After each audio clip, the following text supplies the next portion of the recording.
kung gusto nyo ng matibay na basketball shoes. Curry shoes, mabibili lamang sa halagang 2,100 pesos. I-click lamang ang link sa comment section. Ang Miami Heat ay nakatakdang humarap sa New Orleans Pelicans at malamang na magkaroon ng dalawang star na babalik mula sa injury. Ayon kay Coach Erik Spoelstra, ang kanilang pagbabalik kasama sina Jimmy Butler at Bam Adebayo ay magbibigay ng dagdag na lakas sa Heat habang naghahanda sila para sa NBA season. Sina Tyler Herro at Jaime Jaquez Jr. ay hindi nakapaglaro sa preseason opener laban sa Hornets dahil sa mga pisikal na issue at plano ring hindi maglaro laban sa Hawks. Gayunpaman, inaasahan na silang makakabalik para sa laban sa Linggo kontra Pelicans sa Kaseya Center. Nakilahok na sina Herro at Jaquez sa pagsasanay noong Biyernes at ipinahayag ni Spoelstra ang kanyang kumpiyansa sa kanilang pagkakaroon ng pagkakataong maglaro. Nakakatulong ang dagdag na mga araw, ayon kay Coach. Marami na silang ginagawa sa likod ng eksena, kaya hindi na ako nagulat na nagawa nilang magtrabaho ngayon.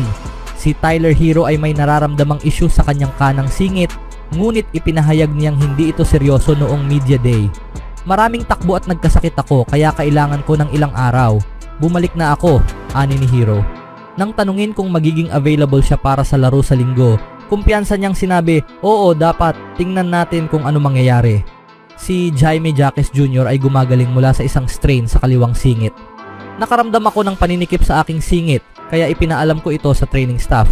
Nagdesisyon silang ipahinga muna ako para hindi lumala, paliwanag ni Jaquez. Tiwala lang sa lahat ng kailangang gawin para makabalik ako sa court at maganda ang pakiramdam ko ngayon. Mahalaga kina Spoelstra sina Herro at Jaquez Jr. kahit na sila'y medyo bata pa dahil nakikita niya silang mahahalagang bahagi ng tagumpay ng team. Ang kanilang pagbabalik ay magpapatibay sa roster ng Heat, nagbibigay ng kinakailangang suporta sa mga established stars tulad nina Jimmy Butler, Bam Adebayo at Terry Rozier. Sa kanilang pagbabalik, magiging mas kompetitibo at balancing team ang Heat habang sinusubukan nilang makabuo ng momentum sa unang bahagi ng NBA season. Sa sumunod na balita naman, ginawa ni star forward Paul George ang kanyang NBA preseason debut kasama ang Philadelphia Sixers noong Biyernes ng gabi laban sa Minnesota Timberwolves at hindi siya nabigo. Matapos lamang ang isang preseason game, nahuhulog na agad ang mga fans ng Sixers sa kanilang bagong star. Nakakuha si George ng 23 points, 6 rebounds, 2 assists and 1 steal habang may shooting na 8 of 15 and 44.4% mula sa 3-point range. Malinaw na gustong ipakita ni Sixers coach Nick Nurse ang totoong husay ng 9-time All-Star, kaya pinaglalaro siya ng pinakamatagal na 26 na minuto sa team. Natapos si George na may iisang turnover lang sa kabila ng mahabang oras sa court. Mapapansin na medyo nahirapan si George sa defensive end sa ilang pagkakataon, pero dahil ito ang kanyang unang laro, hindi ito labis na nakakabahala. Sa isang play, pinaiikot siya ng bagong Wolves guard na si Donte DiVincenzo sa isang drive and dump off para sa isang open layup. Hindi yata napapansin ng mga tao kung gaano kalaking bagay na pinalitan ng Sixers si Tobias Harris kay Paul George.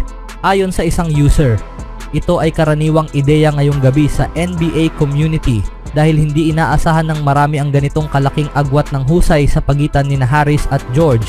Si Harris, ang dating forward ng Philadelphia, ay nag-average ng 17.2 points of 48.7% shooting nung nakaraang season kumpara sa 22.6 points ni George sa 47.1% shooting. Ang laro ni Paul George ay sobrang smooth. Pwede kong panoorin ito buong araw, sabi ng isang fan habang nagbahagi ng video ng isa sa highlights ni George mula sa laro. Kapag pinapanood mo si Paul George ng personal, makikita mo kung bakit ginagaya at iniidolo siya ng maraming kabataang player. Bihira ang kanyang husay, lalo na't may kalakihan siya, ayon sa reporter na si Tony Jones. Marami ang nag-alala sa edad ni George makaapekto sa kanyang impact sa Sixers ngayong season.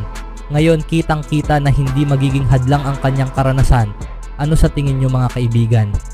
Sa kabila naman, nanatiling walang talo ang Warriors sa preseason matapos ang panalo laban sa Sacramento Kings nitong Biyernes ng gabi.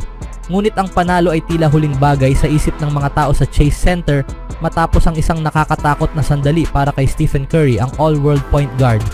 Si Curry, ang sentro ng team ng Golden State, ay umalis sa laro bandang dulo ng ikalawang quarter. Pumasok siya sa likod ng court kasama si Rick Celebrini, director ng sports medicine at performance ng Warriors. Ang 10-time NBA All-Star ay hindi na bumalik sa second half. na hindi naman kapansin-pansin dahil hindi rin siya naglaro sa unang dalawang preseason games ng Warriors. Ngunit mukhang maayos lang si Curry. Ipinabatid ng Golden State sa mga reporters na si Curry ay may na-jam na daliri at nagwo-workout na sa weight room. Sayang, nakaligtaan niya ang kapanapanabik na pagtatapos ng laro. 3 beses nagpalitan ng lead ang dalawang team sa huling 2 minuto at si Reese Bickman ay kumuha ng 2 free throws sa natitirang 16.7 seconds upang tiyakin ang panalo. Ang gabi ay nagsimula ng masaya ng ginanap ng Golden State ang isang pre-game ceremony para parangalan ang mga nagawa ni Curry sa Summer Olympics. Hawak na ni Curry ang kanyang gold medal mula pa noong umalis siya ng Paris. Pero para ipagdiwang ito kasama ang mga fans sa Chase Center, ibinigay muna ni Draymond Green ang medalya bago niya ito ibinalik sa 2-time MVP. Pinangunahan ni Moses Moody ang Warriors na may 23 points habang si Jonathan Kuminga ay nakakuha ng 19 points and 7 rebounds. Si Buddy Hield naman ay may 10 puntos. Narito ang ilang takeaway mula sa laro nitong Biyernes. Binigyan ni Steve Kerr ang kanyang mga player ng green light upang let it fly ngayong season at ginagawa nga iyon ng Warriors. 2 araw matapos makapagpasok ng 28 3-pointers, muling bumitaw ng maraming shots ang Dubs mula sa perimeter na may 13 of 34 shooting. 8 players ang nakapagtala ng kahit isang tres, pinangunahan ni Kuminga na may 3. Nag-ambag din sina Kyle Anderson at Buddy Hield ng tig 2 tres. Sa isang ironic twist, isa si Curry sa ilang Warriors na hindi naging matagumpay mula sa malayo. Bago umalis sa laro, nakagawa lamang siya ng 1 of 4 of 3-point attempts. Maganda ang ipinakita ni Moody sa training camp at mukhang mahusay din siya mula sa bench sa unang 2 preseason games ng Warriors, kaya binigyan siya ni Coach Steve Kerr ng pagkakataong magsimula laban sa Kings. Sinulit ni Moody ang pagkakataon na may shooting na 7 of 13. 2 sa 6 ay mula sa 3 at may 3 rebounds. Maaaring maging isang wildcard si Moody para sa Golden State. Kapag nag-init siya, magiging mas eksplosibo at diversified ang Warriors dahil mapipilitan ng kalaban na magbigay ng mas maraming atensyon sa kanya na magbubukas ng mas malinis na shot para sa kanyang mga kakampi. Sa maraming paraan, tila ang Warriors mismo ang naging kalaban nila laban sa Kings. Pangunahin ay dahil sa turnover problem na matagal ng issue ng Golden State. May 13 turnovers ang Warriors sa first half pa lamang na naging dahilan ng 15 puntos para sa Sacramento. Dahil sa turnovers, nakapag-shoot ng 12 pang shots ang Kings kumpara sa Warriors sa first half. Sa kabuuan, nakakuha ang Sacramento ng 35 points from 24 turnovers ng Golden State. Ngunit sa huling bahagi ng laro, sila pa rin ang nanalo dahil sa isang clutch layup ni Pat Spencer at clutch free throws ni Reese Bickman.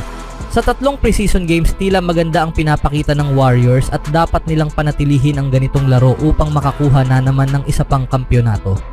Ano ang masasabi niyo mga kaibigan? Always do it on my own, so I gotta get through it. And the only thing I know is to love what I'm doing. Never give up, never slow, till I finally prove it. Never listen to the no's, I just wanna keep moving. Keep my head up when I act, head up, that's a fact. Never looking back, I'ma keep myself on track.